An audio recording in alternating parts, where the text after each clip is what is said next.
Bueno, saludos a los que se van sumando a esta nueva transmisión de Revista Flipar, de este puente digital entre Argentina y España, en el que en esta cuarentena estamos charlando con diferentes artistas, tanto de Argentina como de España. Y bueno, hoy vamos a tener a un artista muy esperado, la verdad que hace mucho tiempo que tengo ganas de charlar con él. Es uno de los compositores y de los cantautores más importantes, no solo de Argentina, sino que me atrevería a decir de todo el mundo hispanohablante. Bueno, nació en Rosario, se crió en Concordia, después vivió 12 años en España, donde hizo una carrera musical vastísima y bueno, muy exitosa. Y finalmente en 2014 volvió a Argentina para radicarse en Buenos Aires nuevamente. Y bueno, se trata de Coti Sorokin, quien, bueno, ya voy a invitar, así se une. Hola, Hola Coti, ¿cómo andás? ¿cómo estás? ¿Todo bien? Bien, bien, todo bien. ¿Me escuchás ¿Ahí me bien? escuchás bien? Sí. Sí, Sí, yo te sí, escucho ahí perfecto. está. Bueno, genial. Buenísimo. Hola, Bueno, por fin ahí podemos ver. sí, la verdad que bueno, una charla muy esperada, hacía tiempo que tenía ganas bueno, producir este encuentro, aunque sea virtual, para que, bueno, cuentes un poco cómo fue tu carrera, ¿no? Que comenzó, bueno, con los primeros pasos aquí en Argentina, bueno, estudiaste en Rosario, desarrollaste un poco de tu carrera los primeros años en Buenos Aires, y después esa gran oportunidad que se te dio de ir a Madrid a presentar esa primera maqueta del primer disco y bueno, ya quedarte para 12 años, vivir y desarrollarte Sí. allá. ¿Cómo fue esto, esta experiencia, ese primer encuentro con España? Bueno, fueron muchas experiencias que fueron paso a paso determinando ciertas cosas y muchas de las situaciones que las fui buscando. Eh, Después de estudiar en Rosario, de estudiar música, decidí venirme a Buenos Aires, que era donde yo sentía que estaba ocurriendo todo, donde todos los músicos que yo admiraba estaban generando su música desde acá, como Fito, como Charlie, como Spinetta. Entonces sentía como que el lugar que tenía que estar era Buenos Aires. Y así fue como cuando llegué, empecé a buscarme de a poquito, a hacer pequeños lugares que después fueron lugares más lindos, más interesantes, más aventuras cada vez más desafiantes. Así fui haciendo varios discos y en ese hacer continuo de estar en estudios y participando en grabaciones fue como empecé a grabar el primer disco. Por una iniciativa absolutamente independiente mía, de empezar a hacer un primer disco como solista. Muchos amigos me preguntaban, bueno, ¿para cuándo vas a hacer tu disco y tal? Así fue como empezó la llama, los proyectos propios desde muy chiquito, con proyectos que tenían que ver con mis composiciones y eh, mi música compuesta, ejecutada y grabada en Rosario, en Concordia, en Entre Ríos.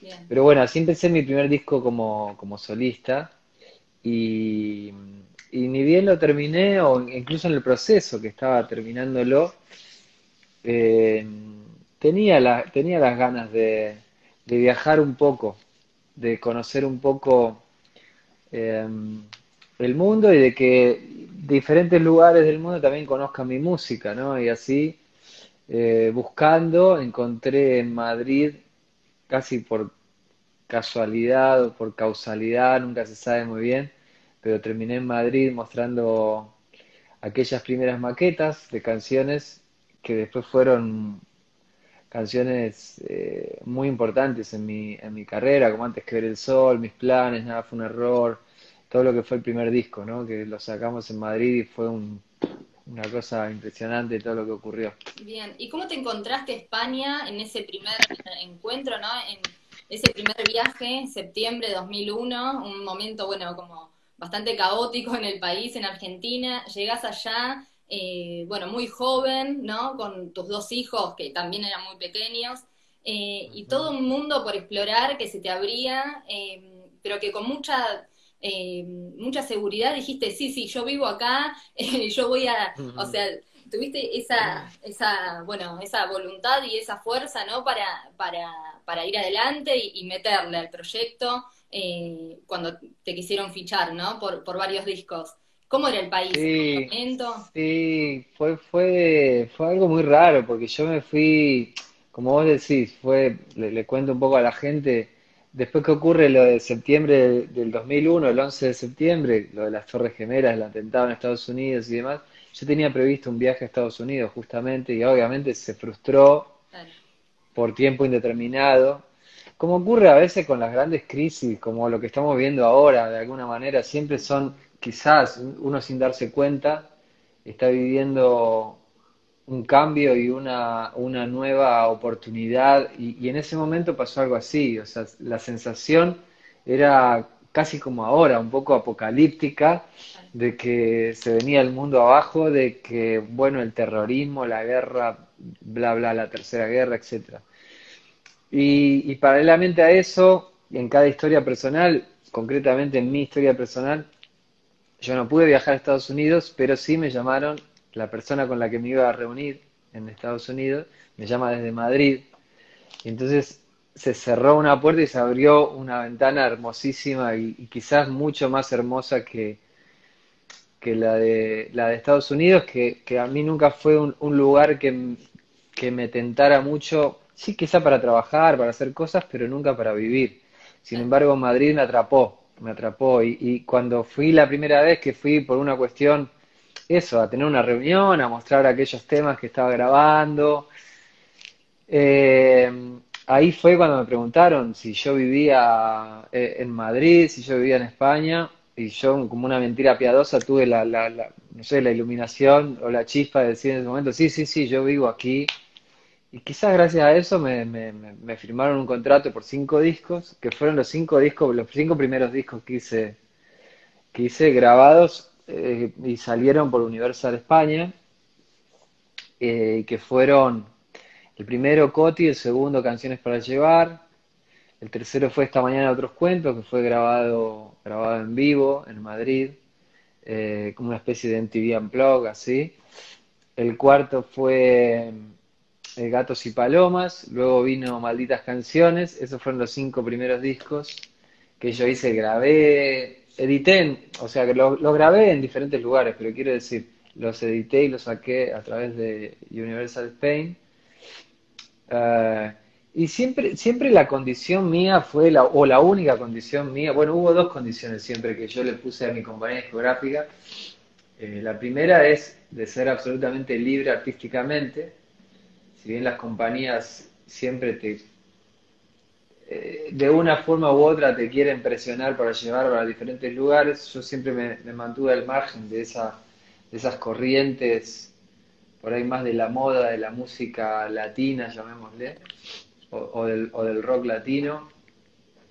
Eh, Eso por un lado, y segundo era siempre la condición de poder editar mis discos y trabajar mis discos en mi país, que es Argentina, ¿no? Entonces, esa fue la segunda condición muy importante y que se cumplieron, ¿no? O sea, de alguna manera los discos se editaron aquí, se trabajaron aquí y, y yo venía, no tanto como me hubiese gustado, pero venía mucho a hacer conciertos y venía a hacer giras por acá, ¿no?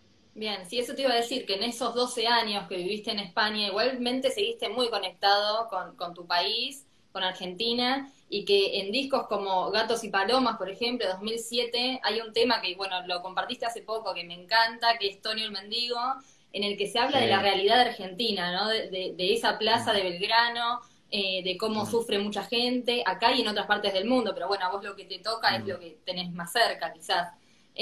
¿Cómo fue mantener ese contacto, no perderlo?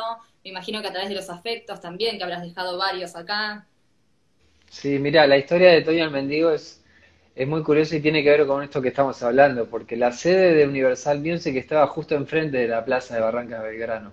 Mm, en un edificio justo enfrente. Entonces yo fui un día a hacer entrevistas y una de las entrevistas la hicimos en la plaza, en la plaza ahí de Barrancas.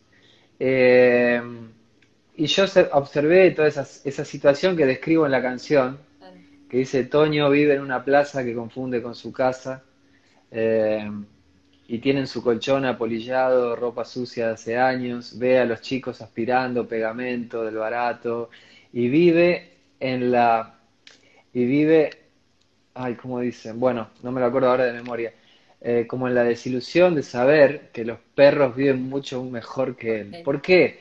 Yo sentía esa sensación que tenía, que veía toda una pintura de una plaza porteña que en ese momento era muy común, de homeless viviendo en la plaza bajo un árbol con sus claro, colchones mugrientos, de chicos de la calle, de perros que tienen su lugar quizá donde ir, ahí como un pequeño corral donde van a hacer sus necesidades, pero que por ahí la gente que vive en la calle no tiene donde hacer sus necesidades.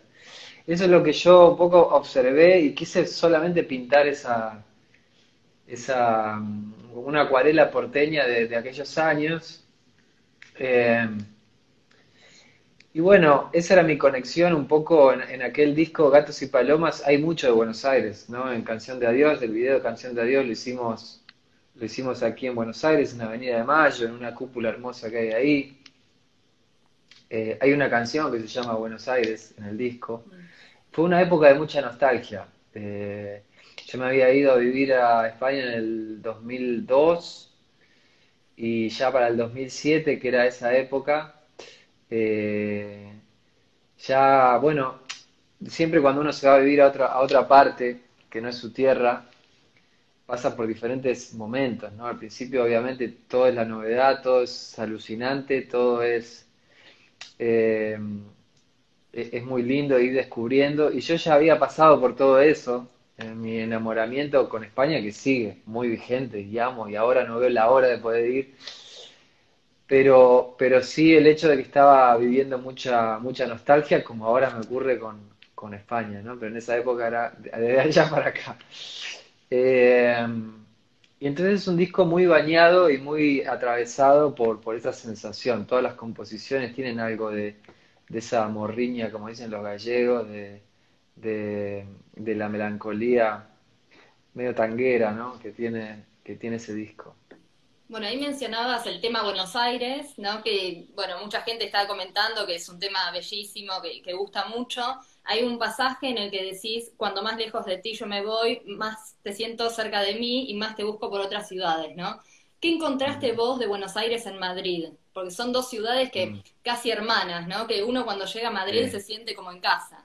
¿Qué es lo que te sí. acercaba a vos de ella, o sea, en ella de... Hay ciertas zonas de Madrid que remiten mucho a Buenos Aires, el barrio de Salamanca, por ejemplo, hay ciertos barrios, pero me ocurría en cada una de las ciudades, o sea, cuando vos extrañás a una persona, la buscás en otras personas, buscás en características, en gestos, en pequeños detalles físicos también, o en alguna prenda que, mirá, es parecido a, o en los nombres. Y con las ciudades pasa eso. Yo siempre amé mucho Buenos Aires. Si bien yo nací en Rosario, me crié en Entre Ríos, pero elegí a Buenos Aires como la ciudad que creo que más amo en el mundo. Y vivo acá por una cuestión de elección. Eh, sí, encontré, pero también en Barcelona, en París, en las ciudades donde yo iba recorriendo, incluso en las ciudades más pequeñas que iba de gira, como, no sé, te podría nombrar a Coruña o ciertas zonas que son muy gallegas y que tienen mucho que ver con los gallegos acá de Buenos Aires. Claro. Eh, los apellidos vascos, las ciudades vascas, pero obviamente por supuesto que las grandes capitales europeas son las que más remiten a los barrios porteños, ¿no? A los arrabales o al centro, incluso Avenida de Mayo tiene mucho que ver con la Gran Vía, de hecho se llamaba la Gran Vía, era la Gran Vía de Buenos Aires, Avenida de Mayo, y después cambió por Avenida de Mayo, pero tiene mucho que ver la Gran Vía Entonces esa nostalgia te hace ver o alucinar determinadas esquinas. Esta esquina me parece obligado y juramento, no sé, siempre te remiten, ¿no? Y bueno, eso es lo que creo que ningún inmigrante en ninguna etapa de su vida se quita eso. Nos pasaba con nuestros abuelos acá, que constantemente hablaban de su tierra, de España, de Rusia, de Polonia, o de Checoslovaquia, de Francia, de Italia. Nuestros abuelos, bisabuelos nos hablaban constantemente de eso. Y le remitían y trataron de hacer un país como este, que es un poco a la imagen y semejanza de Europa, ¿no? Sí, sí, es algo que llevamos ya en el ADN, toda esa cultura, ¿no? Y este Absolutamente. acercamiento. Bueno, y allá tuviste la oportunidad de trabajar con grandes artistas españoles. Hiciste, bueno, días con Carlos Tarque, que bueno, es una de las voces más Con importantes M-Clan. de M-Clan, y bueno, del rock español. ¿Cómo se da esa mezcla, esa fusión? ¿Cómo se genera, digamos, cómo se amalgaman las voces argentinas con las españolas? Bueno, hay experiencias de Y bandas, ¿no? muy bien, claro, pero por eso mismo, o sea, como vos lo decís, a ver, el rock argentino y el rock español son hermanos, son hermanos, ni siquiera primos hermanos, son hermanos realmente. ¿Por qué? Por una cuestión muy concreta que fue la primera gran banda de rock pop en España, fue Tequila, fundada por dos argentinos y por dos españoles. O sea, fue una banda mestiza en ese sentido. Estaba Alejo Stivel, Ariel Roth, que tenían 16 años, 17 años, eran exiliados en la época de la dictadura, Mm, se fueron con sus padres para allá y fundaron una banda de rock que se llamó Tequila. Y esa fue una banda como muy fundacional, o sea, si bien fue en los 70 y pico, acá ya teníamos por ahí 10 años de música de rock en español, eh, pero allí en España, por todo el proceso que venían viviendo franquista y demás, se abrió un poquito después a la música en español, después fue impresionante lo que ocurrió con la movida y todo, pero eh, Tequila, que es una de las bandas fundacionales del rock en español, ya tiene un ADN hispano-argentino. claro. Luego después, obviamente, los Rodríguez y Morris también, ya en la época de Tequila, Morris, él también desembarca en España y hace discos, graba un par de discos, creo, ahí, incluso a Tequila la usa como su banda para grabar el disco y tal, o sea que hay como un parentesco muy... Entonces, todos los músicos españoles, del rock español, nos quieren mucho y nos sienten como muy hermanos, les gusta venir a Buenos Aires, les gusta la música que hacemos en Argentina, entonces somos muy bienvenidos.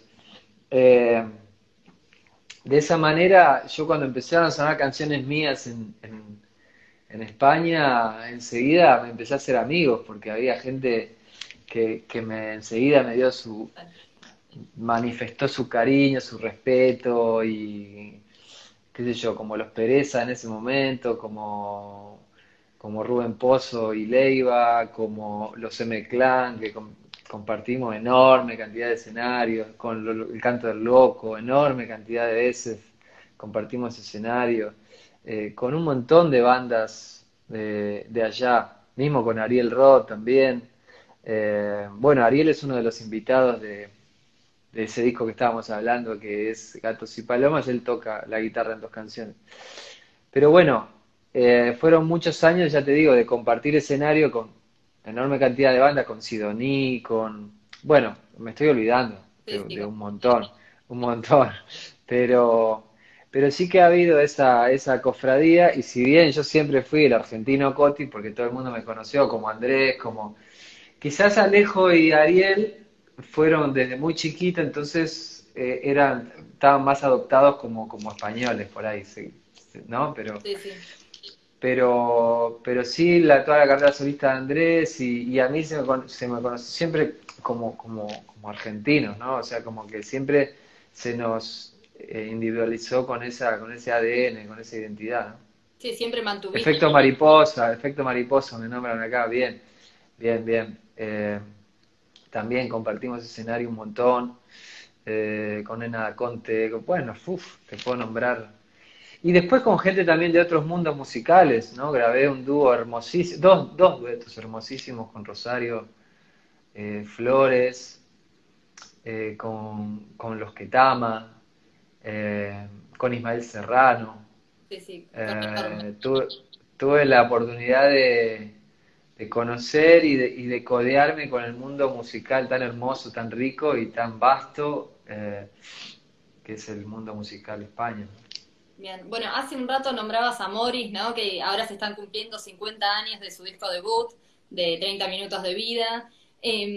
Bueno, ¿cómo fue tu relación con el rock nacional acá cuando te estabas formando y bueno, cuando en tu crecimiento, digamos, como artista, pero también como persona, me imagino, de adolescente? Tengo entendido que grabaste tu primer disco con Lito Nevia, ¿no? Con su sello Melopea Records. ¿Cómo fue esa etapa? ¿Y cómo influyó el rock nacional, el primer rock nacional, ¿no? El surgimiento en tu vida?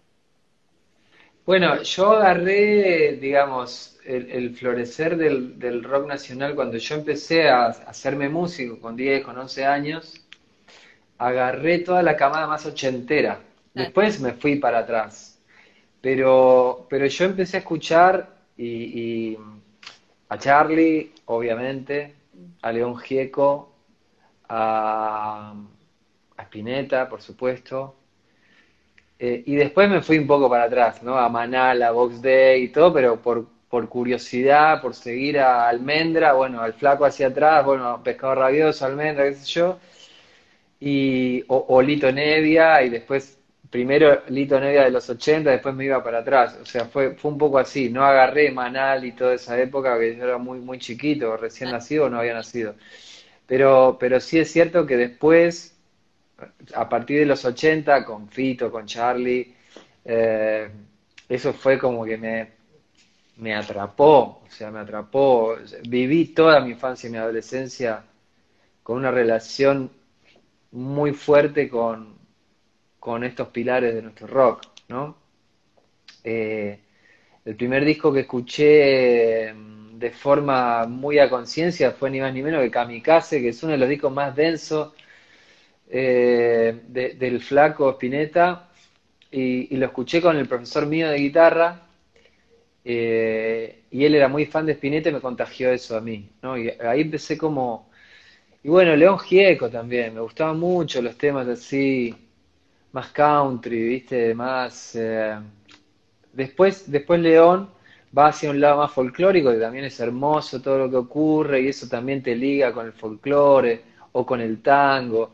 Lebón o el mismo Charlie o Fito también nos hablaban del tango, entonces también eso genera también en los músicos jóvenes, eh, me generó mucha inquietud acerca de por qué el tango fascinaba tanto a los rockeros. Nevia, lo mismo. Y después, más adelante, ya en mi época más experimental en Rosario, que teníamos una banda llamada Luz Mala, con Sandra Corizo, con Javier Allende, con Fioretti, eh, nos empezamos a hacer un grupo ahí de seguidores y tal, y a tocar bastante en un círculo muy chiquito, muy independiente de Rosario. Y cuando sale la Bienal de Arte Joven, creo que fue la segunda que se hizo en Rosario, nos presentamos y la ganamos el primer premio con esa banda, que habíamos grabado un demo, todo a pulmón, con nosotros sacando dinero donde podíamos, dando clases para poder juntar el dinero para esos demos, lo presentamos y ganamos el primer premio. Y el primer premio era grabar un disco. Aclaro que era una época donde grabar un disco era realmente requería de mucha tecnología, requería de un estudio. Eso ha cambiado mucho. Ahora uno puede grabar un disco aquí, en este sofá podemos grabar un disco con un ordenador. En esa época no era así. O sea, tenías que entrar a un estudio, tenías que tener un presupuesto, micrófonos, ciertas cosas que ahora son mucho más accesibles. En ese momento no lo era. Bien. Eh, y el premio era grabar este disco en Buenos Aires, con ni más ni menos que Lito Nevia y César Franov haciendo... Bueno, Nevia un poco supervisaba todo, el que estaba todos los días con nosotros era César Franov y Alejandro Franov.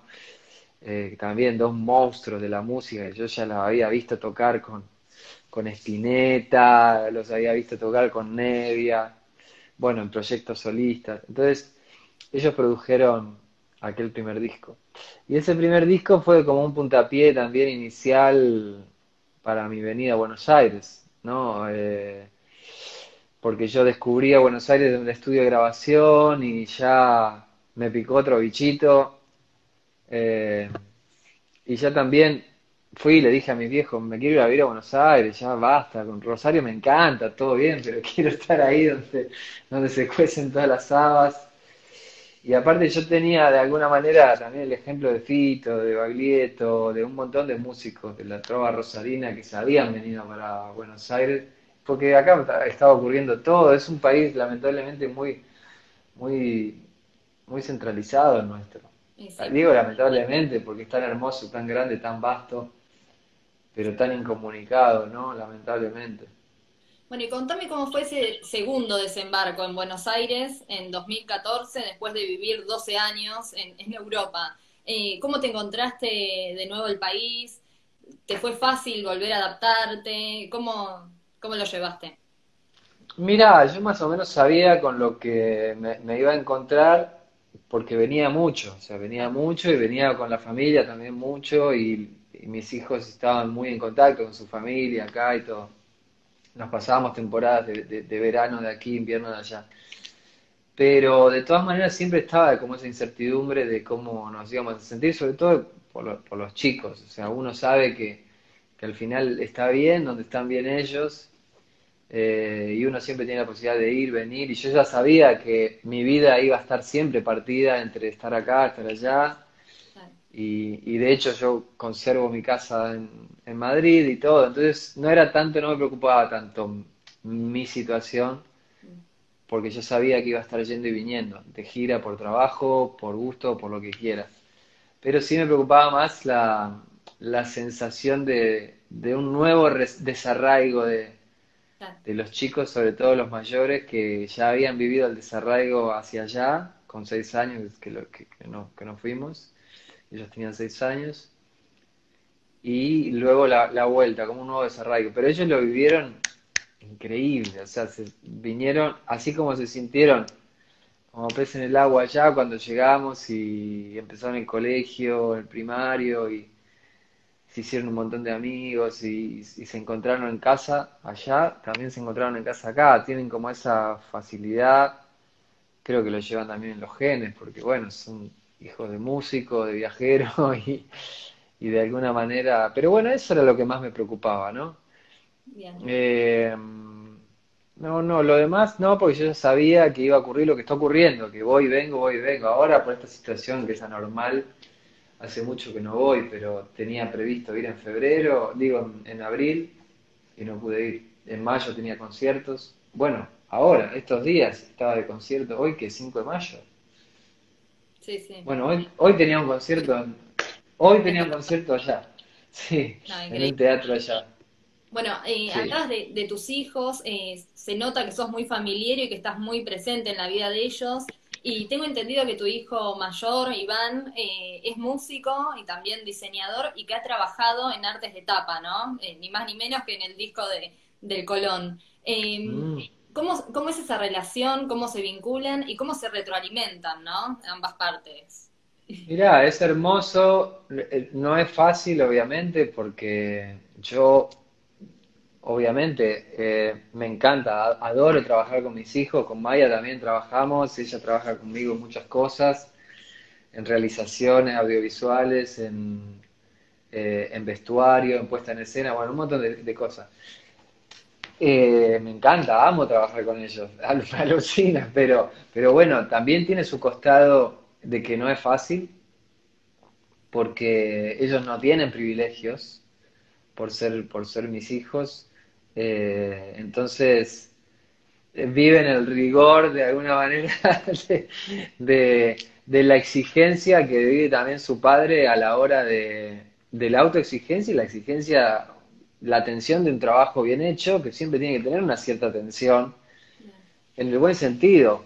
Sí, sí. Siempre el trabajo bien hecho genera responsabilidad, genera una agenda, genera una productividad, genera creatividad, estar conectado con lo que uno hace. Entonces, a mí no me tiembla el pulso en decirle, no, esto no me gusta, otra opción, esto por acá, no, esto solucionalo, que esto no me tiembla el pulso porque también soy así conmigo mismo y con toda la gente que trabaja conmigo. Siempre, obviamente, desde el respeto, no con ellos, con todo el mundo, ¿no? Bien, Desde el respeto, desde la valoración, pero sobre todo desde el respeto, decir las cosas siempre desde el respeto y la comprensión del trabajo del otro y demás, pero siempre también desde la exigencia, ¿no?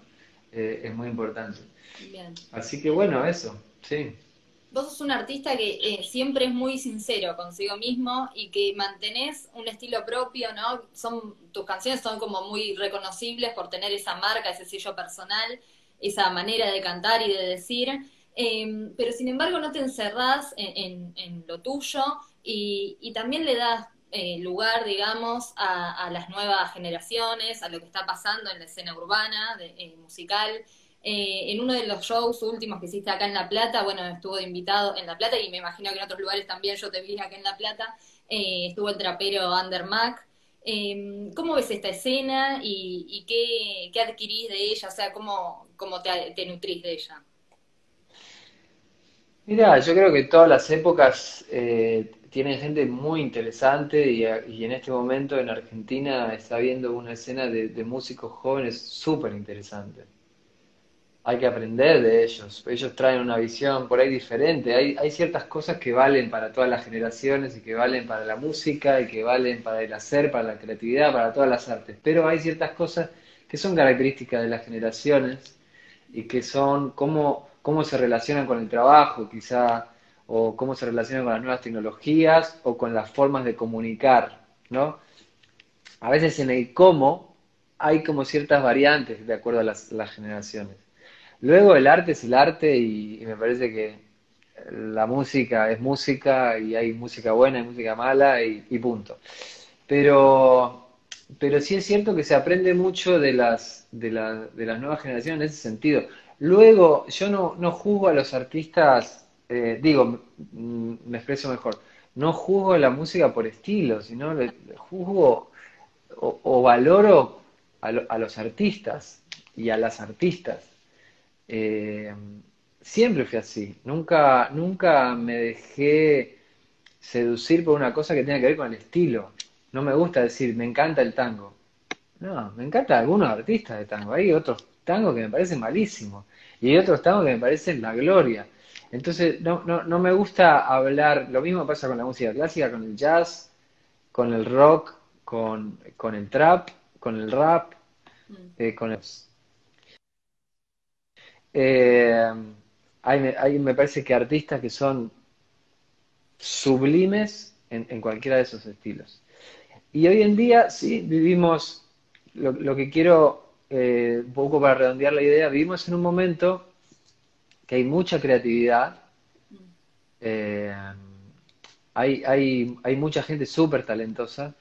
Ojalá por toda la mente ahora que se está viviendo de la pandemia y tal, sino por las situaciones también críticas de las crisis económicas y todo, no se desaliente, pero yo estoy notando que muchos proyectos muy interesantes se frustran y quedan en el camino, de muchas bandas que se separan. Hace el año pasado, el anteaño, nosotros vivimos en toda la era del gobierno anterior y tal, vivimos unos años muy difíciles, ojalá se empiece a revertir eso, donde la cultura estaba muy vapuleada, fue muy vapuleada, y, y muchas bandas jóvenes, quizás aquí en Buenos Aires lo tenían un poquito más fácil, pero en el interior veíamos cómo se disolvían bandas porque no tenían cómo subsistir. O por ahí tenían la necesidad urgente de tener que ir a ayudar a los padres a pagar el alquiler de su casa, o a pagar la luz, o a pagar el gas. Entonces no podían darse el lujo de ponerse a ensayar con los amigos. Claro. Tenían que ir a trabajar de otra cosa. no de su pasión. Mm. Entonces eso genera que al final los proyectos se van frustrando, ¿no? Y van terminando en la nada. Y eso es una pena porque hay mucho talento que se diluye, ¿no?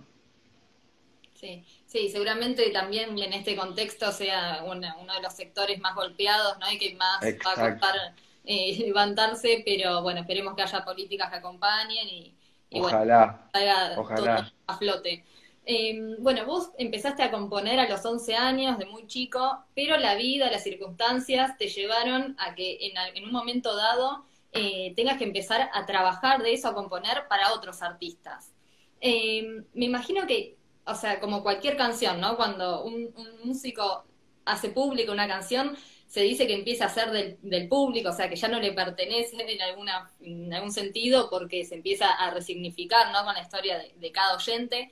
Pero me imagino que debe ser difícil igual soltarla y bueno, y escuchar tu creación con otra voz. ¿Hay canciones que te ha costado más soltar que otras? Sí, pero a ver, yo siempre intenté tener claro para mí mismo la regla del juego. O sea, siempre supe que las canciones son canciones. Me crié escuchando música popular, me crié escuchando a Mercedes Sosa cantando temas de Fito, cantando temas de Charlie. O sea que siempre lo vi como algo natural a eso, digamos. No fue un complejo, te digo la verdad, porque siempre escuché música muy variada y escuché también a Frank Sinatra cantando a Tom Jobim. Quiero decir, eh, no fue un complejo eso, en absoluto. Al contrario, lo viví desde la felicidad de decir, puedo darle de comer a mis hijos, ¿viste? Y pagar mis cuentas haciendo esto. Nunca pensé que lo iba a poder hacer. Bien. Siempre fue como una gran duda que yo tenía de cómo iba a sostener a una familia. Siendo músico es algo, cuando vos decidís que vas a ser músico, es una de las grandes incógnitas que tenés en la vida. Eh, Sobre todo cuando no sos hijo de ricos, cuando no tenés asegurado el futuro, cuando no tenés asegurado dónde vas a vivir, no tenés una casa que vos decís, bueno, yo ya sé que voy a vivir acá y por lo menos el techo lo voy a tener asegurado. No, cuando no tenés todo eso, lo primero que te planteás es, voy a ser músico, ok, ¿de qué voy a vivir? ¿De qué voy a le voy a dar de comer a mis hijos? ¿De qué voy a...? Y fui papá muy joven, Mm. entonces, de mellizos además. Entonces, evidentemente eso yo lo viví con mucha alegría, el hecho de poder cobrar derechos de autor de una canción que se me había ocurrido y que era lo que sabía, lo único que sabía hacer. Lo viví con mucha pasión y con muchas ganas de hacer más y más y más y más. Entonces no hubo complejo con eso. Bien, y con la felicidad y el orgullo, ¿no? De que lleguen tan lejos también. ¿Te han definido en algún momento, en alguna nota, como un fabricante de hits? Algo que vos preferís que llamen canciones populares, ¿no? Como algo no tan marketinero. Y bueno, yo creo que son temas que, o sea, al estar hecho con tanto corazón y sensibilidad, logran tocar una fibra sensible, ¿no? En el público y que por eso conectan y llegan a donde llegan. Pero me imagino que por más de que no haya una fórmula o una receta que vos sigas conscientemente para crear un hit o un gran éxito, digamos, que llegue al público, me imagino que tenés una intuición o que, bueno, como un sexto sentido que te dice cuándo un tema va a pegar, digamos, en el público y cuándo no. ¿Alguna vez te ha fallado esa intuición? Mil veces, sí. ¿Alguno que te haya Sí. sorprendido? Más veces me fallaron que las que acerté. Lo que pasa es que hice mucho y lo que pasa es que a veces salen las cosas mejor que otras y a veces conectan o las situaciones. Mira, todo es una conjunción, no es solamente el arte o una creación de forma abstracta vive su vida, no, es una resultante de un montón de circunstancias, de lugar, de tiempo, lugar, espacio, de un montón de cosas. Entonces, a veces están alineadas, a veces uno hace que se alineen, a veces uno genera las dos o tres cosas que faltan alinear y las hace, pero siempre es una conjunción de muchas cosas. No es una.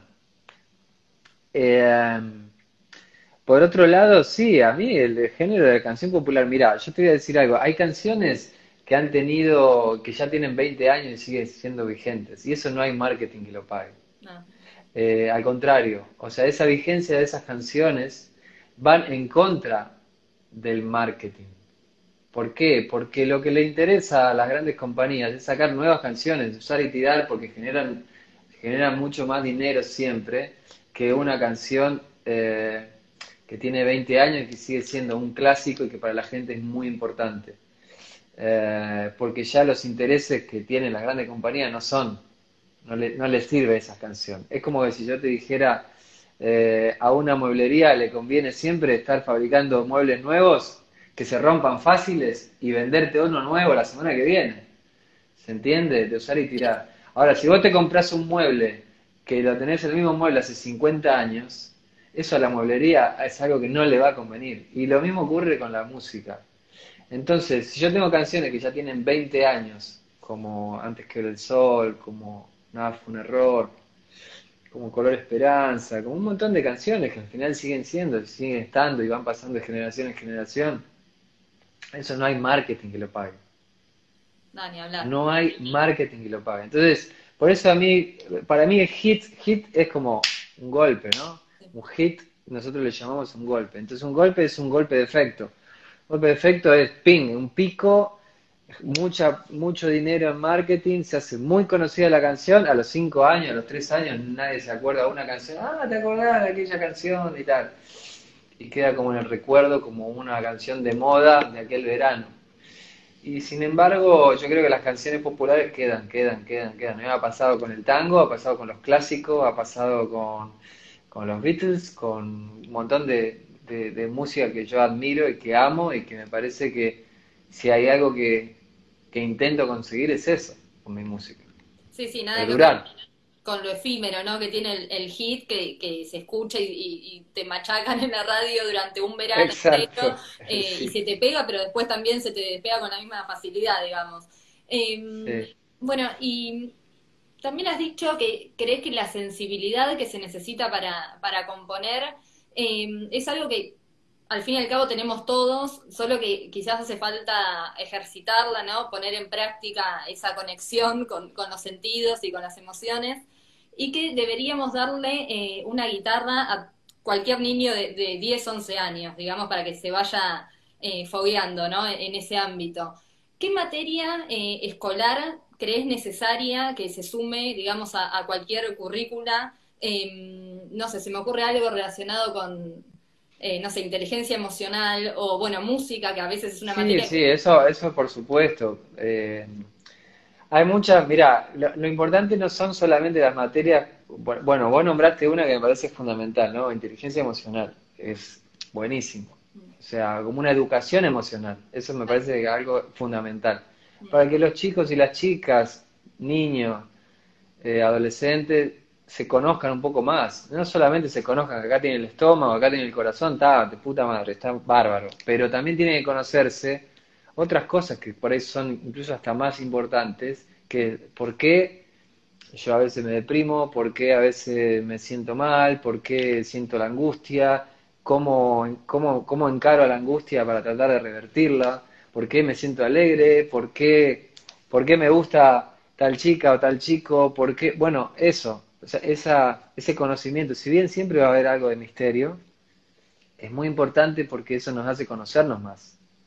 Estamos viendo cómo las diferentes generaciones vamos mejorando. Nuestros viejos, nuestros abuelos, sabían todavía mucho menos acerca de lo que les pasaba y todo, y a veces cometían muchos más errores por ahí de los que, pero no por mala gente, Sí, sí. sino a veces por ignorancia, y nosotros lo mismo con nuestros hijos. Entonces me parece eso muy importante, ya desde de los niños. La educación artística, fundamental. Pero ¿por qué? Todas estas materias de educación artística, de educación física seria, bien, de conocimiento, bien, educación artística seria, música seriamente, artes plásticas seriamente, literatura, poesía, educación emocional, todas estas cosas, fíjate que para mí son las materias, llamémosle, que nos salvan en estos momentos de realmente crisis, o en estos momentos donde uno puede estar o entrar en desesperación, o entrar en ansiedades, o en sentimientos negativos, o empezar a ver todo negro, todo oscuro, o no ver la luz al final del túnel, lo único que te salva es hacer música, es escribir, es dibujar, es hacer gimnasia, es conocerte, es charlar con tus amigos. Y eso no lo tenemos incorporado como algo serio. En el colegio se da como un hobby, Sí, sí, como sí. un complemento del complemento del complemento, porque está en la currícula y muchos colegios no lo hacen seriamente. A mí me ha tocado ser profesor, maestro de escuela de música. Lo fui mucho tiempo. Y, y a nosotros lo que nos decían era, bueno, vos entrá con la guitarra al curso y punto. Enseñarle a Sí, sí. cantar canciones. Es muy lindo y muy válido, pero me parece que es diferente cuando un niño empieza a tener contacto con un instrumento o empezar a ellos, más allá de cantar una canción hermosa de quien sea, más allá de eso, pueden empezar a tener un contacto con un instrumento. Tocar un instrumento te desarrolla la mente, la destreza física, te desarrolla un montón de cosas que tienen que ver con el razonamiento, con la matemática, con la física, con el entrenamiento, con la voluntad, con la paciencia, con el no estar buscando el resultado instantáneo, porque es imposible. Cuando uno practica un instrumento, te das cuenta que el resultado instantáneo es imposible, es todo un proceso, que es un poquito, un poquito, un poquito, un poquito. Y eso te va generando eh, una visión de cómo se consiguen las cosas. Sí, sí. La ¿Se entiende lo importancia. que digo? Sí, sí, ni hablar. De Sí, sí, trabajar la paciencia y de trabajar eso de orfebre, ¿no? De ir consiguiendo todos los días un poquitito y que no voy a pasar de 0 a 100 de un día para otro, es imposible, es algo que no se puede hacer, es que el tiempo lo va y la dedicación y la voluntad, ¿no? sí, algo tan importante también en estos tiempos en los que, bueno, la inmediatez, ¿no? Que propician las redes sociales, internet, las Exacto. nuevas tecnologías, hacen que vivamos Sí, a full y que, bueno, justamente en este momento de confinamiento, de distanciamiento social, estemos tan desesperados y querramos todo ya, ¿no? Eh, exacto. que no podamos Las encontrarnos. ansiedades. Así que, bueno, ¿y cómo estás viviendo ahora este momento? Sé que te encuentras también trabajando mucho a pesar del encierro. Hace poco hiciste un adelanto del tema por ahí, ¿no? Que va a ser la apertura de Showmatch. ¿En qué otros proyectos estás trabajando? Y estoy trabajando a full en mi disco, ¿no? En- Que yo ya había empezado a trabajar, la cuarentena aceleró porque obviamente suspendimos toda la gira, todas las acciones relacionadas con la gira, los ensayos, las entrevistas, todo, pero digamos, cambiamos un poco, como se dice, volanteamos y me puse a trabajar muy en firme con el disco a diario. Lo estaba grabando de una manera y obviamente empecé a grabarlo de otra manera, de forma remota, Bien, eh, trabajando con gente en España, con gente en Entre Ríos, en La Plata, en Buenos Aires, y estoy muy enfocado en eso, en las nuevas canciones, y estoy muy contento. Qué sé yo, los músicos no nos aburrimos nunca, o sea, eso, siempre hay algo que vamos a encontrar para hacer y para canalizar el tiempo eh, si no se puede tocar, bueno, obviamente que nos falta una pierna, nos falta un brazo, pero bueno, juntaremos fuerzas y canciones para cuando se pueda. bueno, ahí están preguntando también qué va a pasar con el gran concierto que se venía ahora en junio, ¿no? En el Luna Park, que es, bueno, una de las fechas más importantes que tuviste que aplazar este año. Sí, sí, Eh, sí, bueno, una fecha muy importante. Mira, en principio la fecha que tenemos, todavía no la anunciamos oficialmente, pero bueno, te lo voy a decir acá y para toda la gente que se sumó, es el 23 de octubre. Es en Bien, principio la fecha que la misma gente de Luna Park nos pasó, o sea, ya eso no depende ni de nosotros, o sea, va más allá, depende ya del gobierno y sobre todo este tipo de conciertos tan multitudinarios será lo último que se puede hacer, lamentablemente. Entonces, en principio digo, Sí. será para el 23 de octubre y ojalá podamos hacerlo este año. Y estamos planificando, estamos viendo y usando la imaginación para buscar alternativas, no solo para este concierto, sino para una gira que tenemos ganas de hacer y bueno, viendo cómo vamos, una nueva normalidad en los conciertos, donde haya gente con distancia en el medio o con mesas o con, no sé, estamos todavía estudiando ese tema y poniéndole mucha energía a tratar de solucionar eso, sobre todo porque como hablábamos, uno, bueno, busca alternativas, se pone a escribir, a componer o a grabar, pero hay muchísima gente que depende de nuestro trabajo. Hablamos de técnicos, de músicos, de gente de los transportes, de gente de las tiqueteras, de gente que pega los afiches, de gente de los lugares, de los catering, bueno, cientos de personas que trabajan en un concierto. Está toda esa gente sin trabajo. Toda esa gente está buscando una alternativa, si se pone una verdulería, si trabaja en el negocio del tío o le pide trabajo o está sin trabajo. Entonces, eso tenemos que tratar de revertir y pedir a los gobernantes que traten de... Ya en España están saliendo algunas líneas de apoyo a la cultura, de apoyo al mecenazgo, ese tipo de cosas que me parece que van a tener que actuar rápidamente. O sea, que las empresas puedan invertir y desgravar impuestos haciendo mecenazgo para fomentar la cultura, porque si no, realmente nosotros es una de las actividades que más tarde se va a recuperar y más está sufriendo. Bueno, habrá que armarse de paciencia, ¿no? Y de seguir luchando para que se den todas estas políticas de apoyo a este gran sector que nos está alivianando y haciendo un poco más ameno el encierro a todos. La verdad, en este momento es, como decías, en el momento en el que se ve la importancia del arte y de la cultura, ¿no? Sin Bueno, ninguna duda. un placer enorme, Coti, charlar con vos. Bueno, ver tu humildad que tenés para acompañar todo proyecto, como es Flipar, ¿no? Un proyecto independiente y autogestivo. Y bueno, la verdad que un placer enorme. Bueno, muchas gracias y aguante. Me encanta el proyecto, me parece que tiene mucho que ver con esta unión cultural, así que para lo que se necesite acá estamos. Bueno, muchas gracias. Un beso. Chao, chao. Chao a todos y a todas.